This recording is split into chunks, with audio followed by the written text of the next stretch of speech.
Hello channel dear, കമ്പനിക്ക് സ്ഥലം നോക്കുന്നുണ്ടോ? അല്ലെങ്കിൽ സോളാറിന് നോക്കുന്നുണ്ടോ? അല്ലെങ്കിൽ ഗോഡൗണിന് നോക്കുന്നുണ്ടോ? Main road frontage 1800 to 2000 acre വരെ ഈ പോകുന്ന വഴി ടാർ റോഡിലാണ്. മെയിൻ റോഡ് ഫ്രണ്ടേജായി കിട്ടും. 3 ഭാഗം റോഡ് കവർ ചെയ്യുന്ന ഈ പ്രോപ്പർട്ടി എടുക്കാൻ താല്പര്യമുള്ള കമ്പനിക്കാർ ആരെങ്കിലും കാണുന്നുണ്ടെങ്കിൽ മിസ് ചെയ്യരുത്.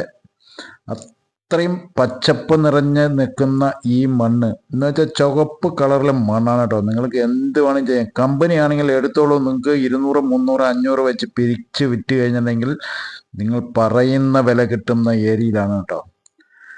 ഇത് ഏകദേശം തൂത്തുക്കുടിയിൽ നിന്ന് അല്ലെങ്കിൽ നമ്മുടെ ഈ സൈറ്റിൽ നിന്ന് ഏകദേശം ഒരു 70 കിലോമീറ്റർ. ഇത് രാമനാഥപുരം അല്ലെങ്കിൽ ഗമതി ഡിസ്ട്രിക്ട് എന്നാണ് ഈ പ്രോപ്പർട്ടിൻ്റെ സ്ഥലത്തിൻ്റെ ലൊക്കേഷൻ. ഇത്രയും പ്ലെയിൻ ലാൻഡ് കിട്ടുക. ഈ അറ്റത്ത് നിന്ന് നോക്കിയാൽ ആ അറ്റം കാണുന്ന ഇത്രയും വൃത്തിയായിട്ടുള്ള നിങ്ങൾ തമിഴ്നാട്ടിൽ ഈ പ്ലോട്ടുകൾ കാണാൻ വളരെ റയറാണ്. കാരണം പറഞ്ഞിട്ടുണ്ടെങ്കിൽ അത്രയും ക്ലീൻ. നമുക്ക് ഏകദേശം കിലോമീറ്ററുകളാണ് നിങ്ങൾക്ക് കാണിച്ചു തരുന്നത്.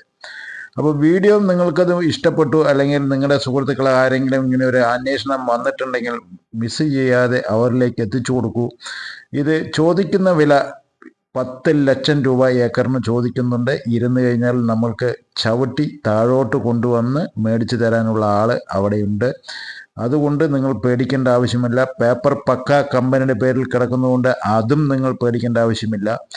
പേപ്പർ പരിശോധിക്കാൻ അവിടെ ആളില്ലെങ്കിൽ നമ്മൾക്ക് പേപ്പർ മേടിക്കാം. അവിടെ ഏതെങ്കിലും നല്ല വക്കീലിനെ കാണിച്ച് ലീഗലെടുത്ത് ഓക്കെ ആണെങ്കിൽ മാത്രം അഡ്വാൻസ് കൊടുത്താൽ മതി. അങ്ങനെ ഒരു പ്രോപ്പർട്ടിയാണ്. ട്രസ്റ്റിൻ്റെ പേരിൽ കിടക്കുന്നത് കൊണ്ട് പിന്നെ യാതൊരു പ്രശ്നമില്ലാത്തത് കൊണ്ട് നമുക്ക് ധൈര്യത്തിൽ പോകാം. സ്ഥലം ഇഷ്ടപ്പെട്ടിട്ടുണ്ടെങ്കിൽ ബാക്കിയുള്ള കാര്യം മുന്നോട്ട് പോകാം. 10 ലക്ഷം ഉള്ളത് നമുക്ക് കമ്മിയാക്കി മേടിക്കാൻ പറ്റും. തമിഴ്നാട്ടിൽ ഗമതി എന്ന ലൊക്കേഷനിൽ കിടക്കുന്ന തൂത്തുക്കുടിക്ക് വളരെ അടുത്ത് 70 കിലോമീറ്റർ ഉള്ളൂ. അപ്പോൾ എയർപോർട്ടിലേക്ക് വലിയ ദൂരമില്ല. ഇഷ്ടപ്പെട്ടിട്ടുണ്ടെങ്കിൽ തീർച്ചയായിട്ടും മറ്റുള്ളവരിലേക്ക് ഒന്ന് ഫോർവേഡ് ചെയ്ത് കൊടുത്തോളൂ. ആദ്യമായി കാണുന്ന സുഹൃത്തുക്കളാണെങ്കിൽ തീർച്ചയായിട്ടും നമ്മുടെ ചാനലൊന്ന് സബ്സ്ക്രൈബ് ചെയ്ത് വെച്ചോളൂ. ഓൾ ബെല്ലൈക്കൻ അമർത്തിക്കോളൂ. ആ സ്കൈപ്പ് ഒന്ന് അമർത്തി കഴിഞ്ഞിട്ടുണ്ടെങ്കിൽ അതും കൂടി ക്ലീൻ ആവും. തീർച്ചയായിട്ടും നിങ്ങൾക്ക് വീഡിയോ ഇഷ്ടപ്പെട്ടിട്ടുണ്ടെങ്കിൽ ഒന്ന് ലൈക്ക് ചെയ്യുക മറക്കരുത്. ഓക്കെ, അടുത്ത വീഡിയോയിൽ കാണാം.